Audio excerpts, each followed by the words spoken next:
আগামী ফেব্রুয়ারিতে নির্বাচন হবে কিনা তা নিয়ে অনেকের সন্দেহ আছে, আমারও আছে। এর মধ্যে নাসিরউদ্দিন পাটোয়ারি তো ঘোষণায় দিছে যে ফেব্রুয়ারিতে নির্বাচন হবেই না।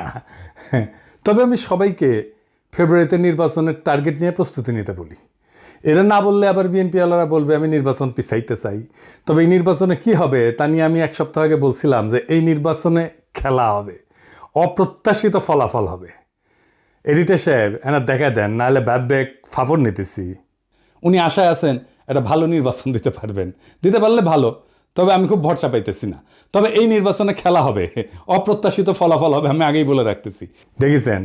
আর আল্লাহর কি কাম, এটা নতুন জরিপ আসিছে। আসেন আমরা আগে সেই জরিপের ফলাফলটা দেখে আসি।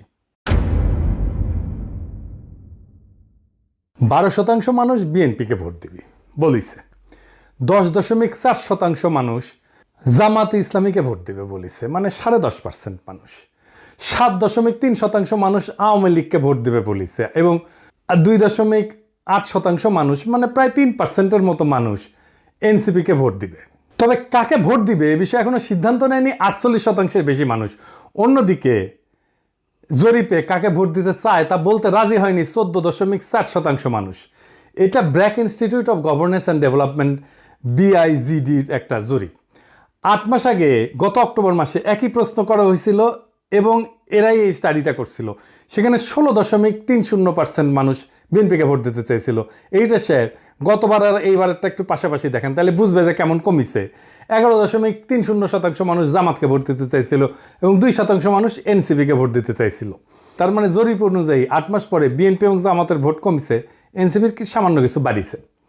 তবে 62% মানুষ এই রাজনৈতিক দলগুলোকে ভোট দেবে না, তাই না? কারণ তারা হয় বলতে রাজি হয়নি, অথবা তারা এখনো সিদ্ধান্ত নেয়নি। এরা এই 1 বছরে তাদের উপর থেকে আগের সমর্থন হারে সরাই ফেলছে, আরও ফেলবে। বিএনপির জনসমর্থন, দলের জনসমর্থন 26.32% কমিছে। হে প্রভু হরিরাম কৃষ্ণ জগন্নাথ প্রেমানন্দী, ইয়া ক্যা হুয়া। এডিটর সাহেব হে অরিজিনালটা শুনে দেন একটু। हे प्रभु हे हरि राम कृष्ण जगन्नाथ प्रेमानंदी, ये क्या हुआ? गला में पानी आ गया, गामछा भी खुल गया मेरा, लेंटी ये देखिए। হ্যাঁ, সাপ্রি ইনস্টিটিউট অফ ক্রিটিক্যাল থিঙ্কিং এর হোয়াটসঅ্যাপ শাখার গলা পর্যন্ত পানি আগা। বিএনপিকে জিততে পারবে, তারা মনে করতেছে পারবে, কারণ আওয়ামী লীগের এই 7.3% ভোট তারা নিবে। কিভাবে তারা এটা নিবে, কৌশল কি, আসেন সেটা একটু বুঝে দেখি। তারা তাদের নেতাদের একটা অংশকে মুজিব, ধানমন্ডি, 32 নম্বর আওয়ামী লীগ নিষিদ্ধ করার প্রশ্নে আওয়ামী লীগের যে বয়ান সেটা ফেরি করার কাজে নামাই দিছে। আমরা জানি এই যে শেখ রুমিনুর রহমান, ফজা পাগলা, হাবিবুর রহমান হাবিব, এরা তো কেন্দ্রীয় পর্যায়ে, এমনকি জেলা পর্যায়ে, উপজেলা পর্যায়ে পর্যন্ত আওয়ামী লীগের ভোটার, বিশেষ করে হিন্দু সম্প্রদায়ের কাছে তারা একই বয়ান ফেরি করিচ্ছে। শুনেন, এটা বগুড়ার শাহ আলম সাহেব করছে। কিন্তু সংগঠন হিসেবে আওয়ামী লীগ নিষিদ্ধ চাই না। অথচ আজকে যারা বেহেশতের টিকিট দিতে চায়, জামাতের মধ্যে একটি নতুন সংগঠন করেছে হিন্দু জামাত, এটা কখনো সম্ভব?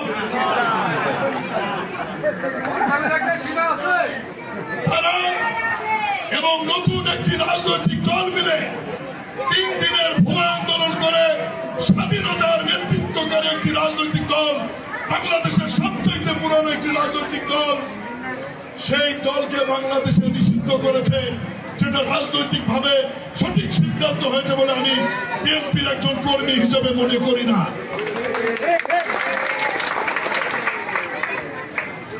এই বাংলাদেশের ইতিহাস লিখতে গেলে মহান স্বাধীনতার ঘোষক শহীদ রাষ্ট্রপতি জিয়াউর রহমানের নাম লিখতে হবে।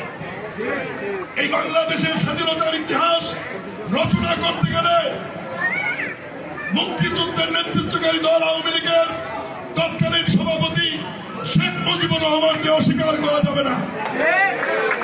এই 2 নেতাকে অস্বীকার করে নতুন বাংলাদেশ বিনির্মাণের কথা বলে, তো তাতে হয়তো এই 7%-এর 4-5% ভোট পাইতেও পারে, কিন্তু এটা পাইতে গিয়া আরো 8-10% নিজস্ব ভোট সে হারাবে।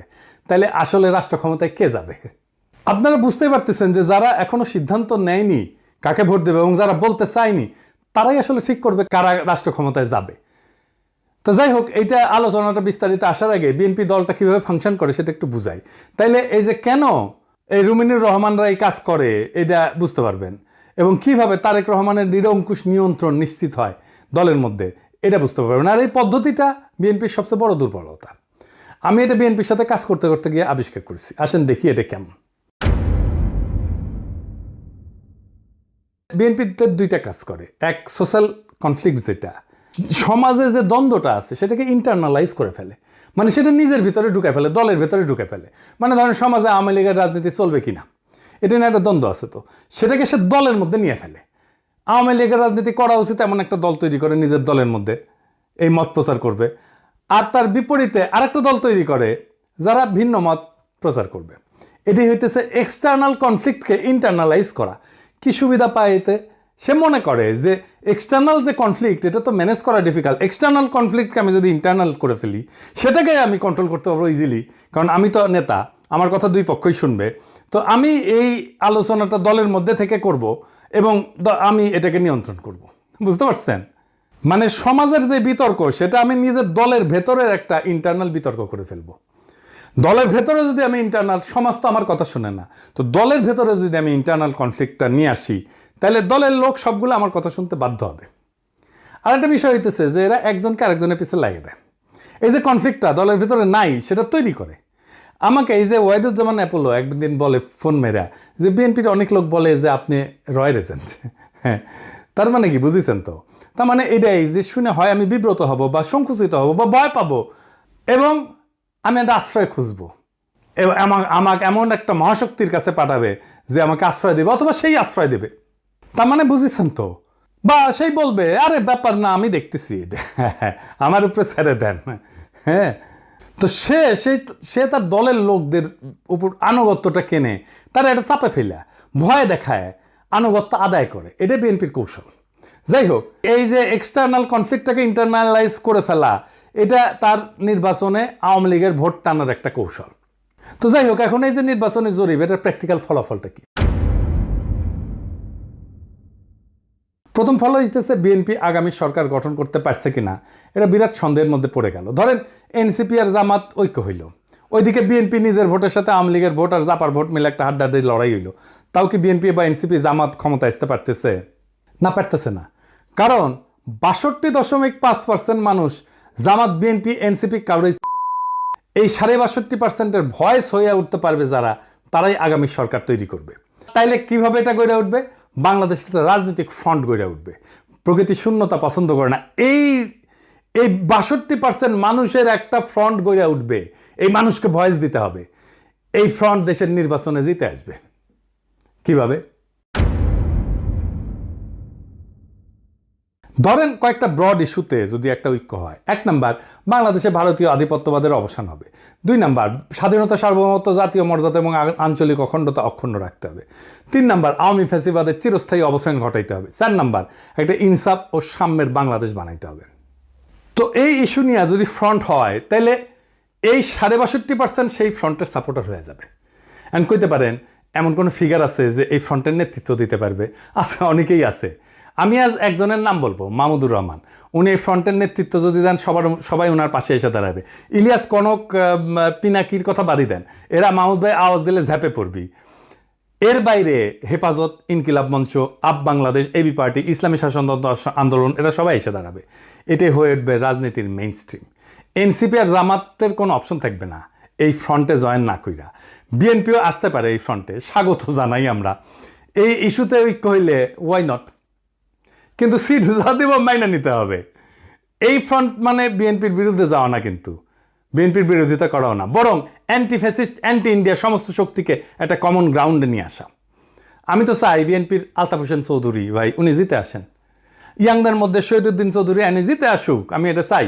কিন্তু রুমিন ফারহানা হারুক, হাবিবুর রহমান হাবিব হারুক, ফজা পাগলা হারুক। আমি যদি ইলেকশনের আগে দেশে যেতে পারি, আমি আলতাফ ভাইয়ের এলাকায় গিয়ে ক্যাম্পেইন করে দিয়ে আসবো, যেন উনি যেতে ধানের শীষের ক্যাম্পেইন করে দিয়ে আসবো। আমার ক্যাম্পেইনের দরকার নাই ওনার জেতার জন্য, উনি এমনি জিতবেন, কিন্তু আমি যাব আমার নিজের মনের শান্তির জন্য যাব, যে আমি আলতাফ ভাইয়ের ইলেকশনে কিছু কাজ করেছিলাম।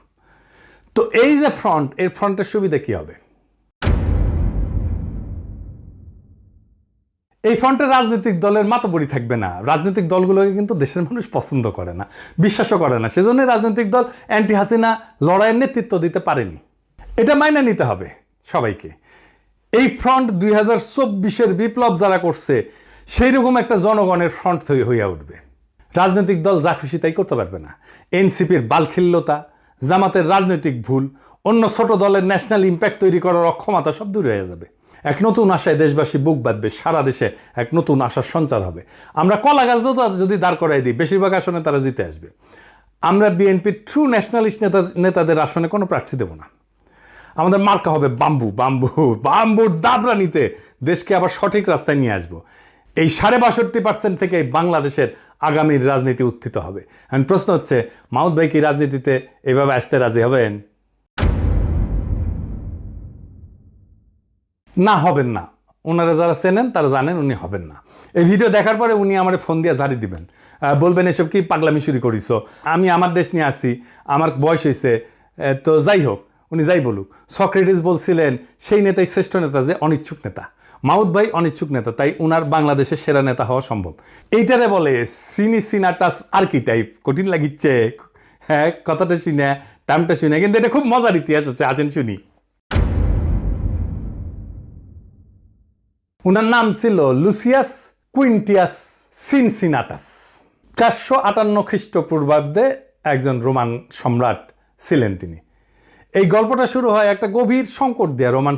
রোমান সেনাবাহিনী কনসাল মিনুসিয়াসের অধীনে প্রতিবেশী উপজাতি ইকুইদের দ্বারা অবরুদ্ধ হয়ে পড়ে এবং ধ্বংসের মুখোমুখি হয়। রোম শহর আতঙ্কিত হইয়া যায়।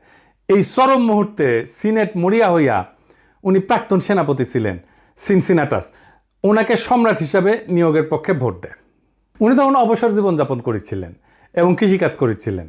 সিনেটের একটা প্রতিনিধি দল তার ছোট খামারে পৌঁছায়, সেখানে তাকে তার জমিতে লাঙল চাষ করতেছে দেখে।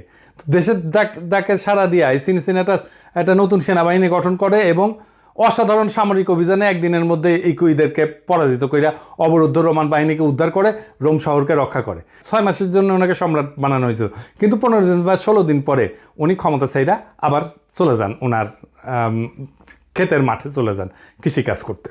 জর্জ ওয়াশিংটনের হিস্ট্রিও কিন্তু এইরকম। উনিও কৃষিকাজ করতে চলে গেছিলেন, ওনাকে ধৈর্য এনে প্রেসিডেন্ট বানানো হয়েছে।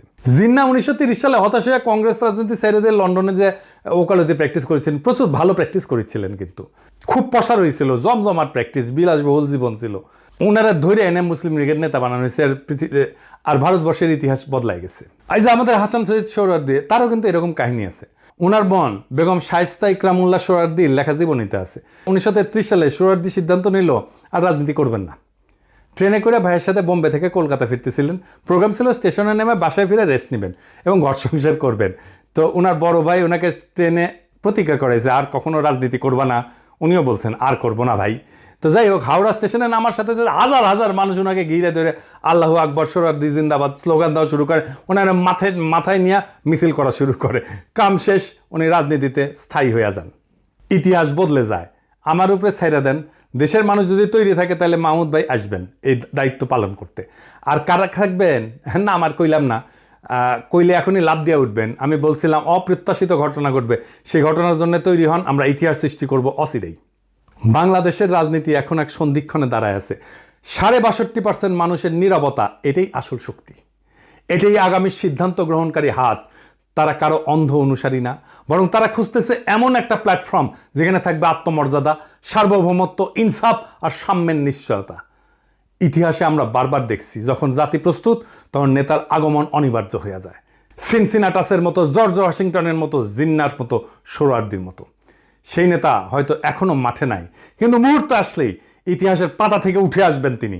আমাদের করণীয় একটাই, নিজেদের প্রস্তুত করা, মানুষের মনে আশার শিখা জ্বালায় রাখা এবং সেই 62% মানুষকে এক কণ্ঠে, এক পতাকার নিচে, এক স্বপ্নে ঐক্যবদ্ধ করা। এটাই হবে বাংলাদেশের নতুন ভোর, নতুন সূর্যোদয়। এটাই হবে সেই মুহূর্ত যখন আমরা ইতিহাসের বইয়ে নিজেদের নাম লিখব, শুধু দর্শক হিসাবে না, বরং সক্রিয় অংশগ্রহণকারী হিসাবে, রাজনৈতিক এজেন্সি হিসাবে, রাজনৈতিক শক্তি হিসাবে তৈরি হন। সময় আসছে আবারও 2024-এর মতো, ইতিহাস ডাক দিচ্ছে নতুন ইতিহাস লেখার। সেই ইতিহাস আমরা লিখব একসাথে। ইনকিলাব জিন্দাবাদ।